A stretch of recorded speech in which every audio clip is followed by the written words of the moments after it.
గౌతమ్ అనే డాక్టర్ ఈ మెడిసిన్స్ రాశారు డాక్టర్.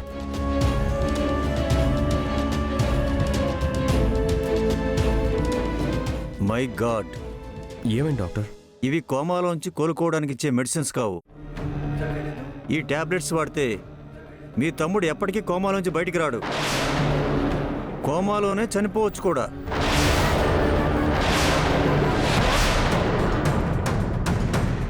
అసలు ఈ మెడిసిన్స్ సజెస్ట్ చేసిన డాక్టర్ ఎవరు? నాకు తెలిసిన డాక్టర్లేండి. డాక్టర్, మీరు నా తమ్ముడిని రికవర్ చేయగలరా? ఈ మెడిసిన్స్ వల్ల మీ తమ్ముడైతే కోలుకోలేడు. నేను వేరే మెడిసిన్స్ రాసిస్తాను, 4 రోజుల్లో లేచి కూర్చుంటాడు. ప్లీజ్ డాక్టర్, ఆ మెడిసిన్స్ కొంచెం త్వరగా ఇవ్వండి.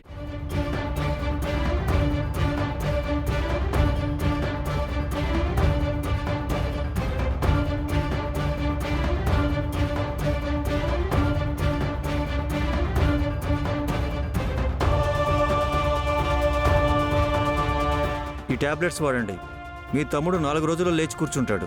Thank you doctor. మరి నేను బయలుదేరుతాను. అలాగే. మంచిది.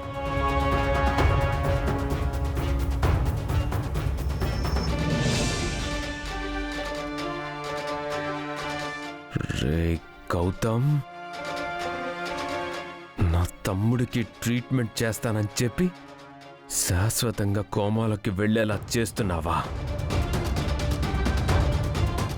నా తమ్ముడు గౌతమ్ అని కలవరించాడంటే అది నువ్వే అయ్యుంటావు. నీకు నా తమ్ముడికి మధ్య ఏదో జరిగుంటుంది. వాడెవడో చెప్పన్నా, వెళ్ళి ఈడ్చుకొస్తాం. ఇప్పుడే వద్దురా. ముందు నా తమ్ముడు కోమాలో నుంచి కోలుకొని వాడు కలవరిస్తున్న గౌతమ్ ఈ డాక్టర్ గౌతమ్ ఒక్కడే అని తెలియాలి. అప్పుడు చెప్తాను వాడి సంగతి. ఎందుకన్నా అన్ని రోజులు వెయిట్ చేయడం? ఆ డాక్టర్ ఎవరో చెప్పు, 4 తగిలిస్తే వాడికే బుద్ధి వస్తుంది. వాడిని ఇప్పుడు అడిగితే వాడిప్పుడు తప్పించుకోవడానికి ట్రై చేస్తాడు.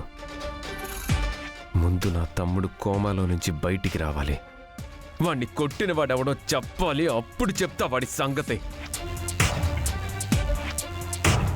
ఒకవేళ నా తమ్ముడు కలవరిస్తున్న గౌతమ్ గాడు ఈ డాక్టర్ గౌతమ్ ఒక్కడే అని తెలిస్తే వాణ్ణి వదిలిపెట్టను,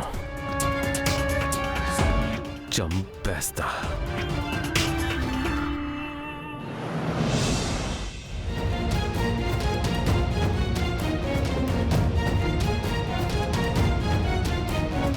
ఎవరో రాంగ్ నంబర్ అండి, అందుకే పెట్టేశాను.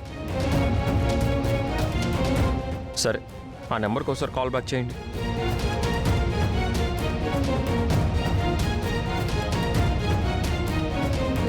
వీలైనంత త్వరగా సిస్టర్ ఎందుకు టెన్షన్ పడుతుందో తెలుసుకుని ఆ ప్రాబ్లం నుంచి బయటికి తీసుకురా. వీలైనంత తొందరగా ఆలియా ఎందుకు టెన్షన్ పడుతున్నారో, తను ఏ ప్రాబ్లంలో ఉన్నారో, తను ఎందుకు బయట పడలేకపోతున్నారో తెలుసుకోవాలి. తన కోసం తెచ్చిన గాజుల్ని నా చేతులతో తన చేతులకి తొడగాలి.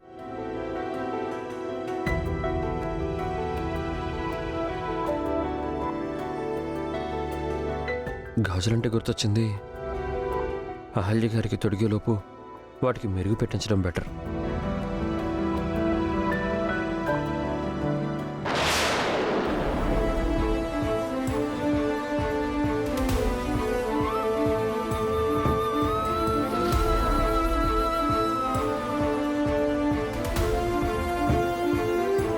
నిన్న గాజులు ఇక్కడే పెట్టాను కదా, కనిపించట్లేదేంటి?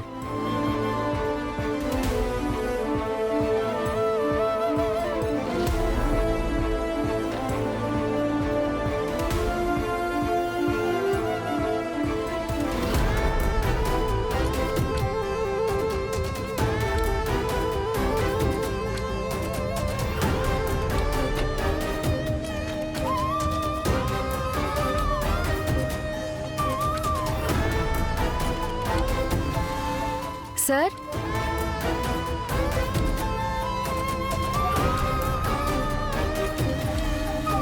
Sir, coffee. ఏంటి సార్, ఏం వెతుకుతున్నారు? మీరా గారు, నిన్న మీకు నా అహల్య గాజులు మీకు చూపించాను కదా, అవి ఇక్కడే పెట్టానండి, కానీ అవి కనిపించట్లేదు. అదేంటి సార్, కనిపించకపోవడం ఏంటి? మీరు సరిగ్గానే చూసారా? ఆగండి, నేను కూడా చూస్తాను. అయ్యో మీరా గారు, లేదండి, నేను మొత్తం వెతికాను, ఎక్కడా కనిపించలేదు. కనిపించకపోవడం ఏంటి? గదిలో పెట్టిన గాజులు ఎక్కడికి పోయాయి? రాత్రి ఎవరన్నా గదిలోకి వచ్చారా? అసలు ఏం అర్థం కావట్లేదే. నైట్ ఎవరైనా నా గదిలోకి వచ్చారేమో. నేను కిందకి వెళ్ళేసి అందరిని అడుగుతాను.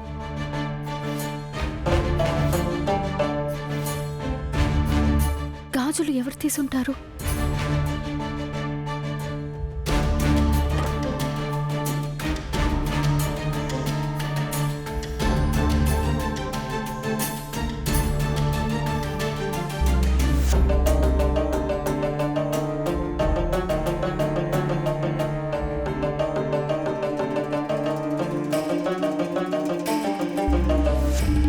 వాళ్ళు వచ్చేస్తున్నారు అందుక, వార్ స్టార్ట్ అవబోతుంది. మీరు ఏదో మాట్లాడబోయి ఇంకేదో మాట్లాడి ఇరుక్కోకండి, జాగ్రత్తగా మాట్లాడండి. అందరూ వినండి, నేను అహల్య కోసం కొన్న గాజులు నా రూమ్లో కబోర్డ్లో పెట్టాను. అవి ఇప్పుడు కనిపించట్లేదు.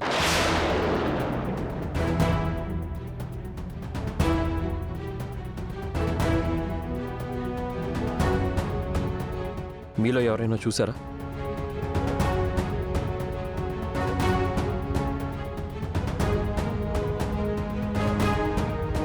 చూసారా అని అంటున్నావా, లేక తీసారా అని అంటున్నావా? బామ్మర్ది వాలకం చూస్తుంటే మనలో ఎవరైనా ఆ గాజులు ఎత్తేసారా అన్నట్టుంది. నేను కొట్టేశారా అనడం లేదు, గాజులు కనిపించట్లేదు అంటున్నాను. గదిలో పెట్టిన గాజులు కనిపించకపోవడం ఏంట్రా? ఎలా మాయమవుతాయి? అదే తెలియట్లేదు నానమ్మ, అందుకే మీ అందరినీ అడుగుతున్నాను. గదిలో సరిగ్గా వెతికావా? ఎక్కడైనా పెట్టి మర్చిపోయావేమో, గుర్తు తెచ్చుకో. లేదు నాన్న, నాకు బాగా గుర్తు, గాజులు కబోర్డ్లోనే పెట్టాను. గదిలోనే మాయమయ్యాయి అంటే ఈ ఇంట్లోనే ఎవరైనా దొంగలున్నారేమో. అవును బామ్మర్ది, ఇంటి దొంగని ఈశ్వరుడు కూడా పట్టలేడంటారు కదా. మీ అనుమానం ఎవరి గురించి బావా? అదెవరో నువ్వే కనిపెట్టాలరా. ఇంతకు ముందు కూడా మన ఇంట్లో డబ్బులు నగలు పోయాయి, ఆ అహల్య ఎత్తుకెళ్ళిపోయింది.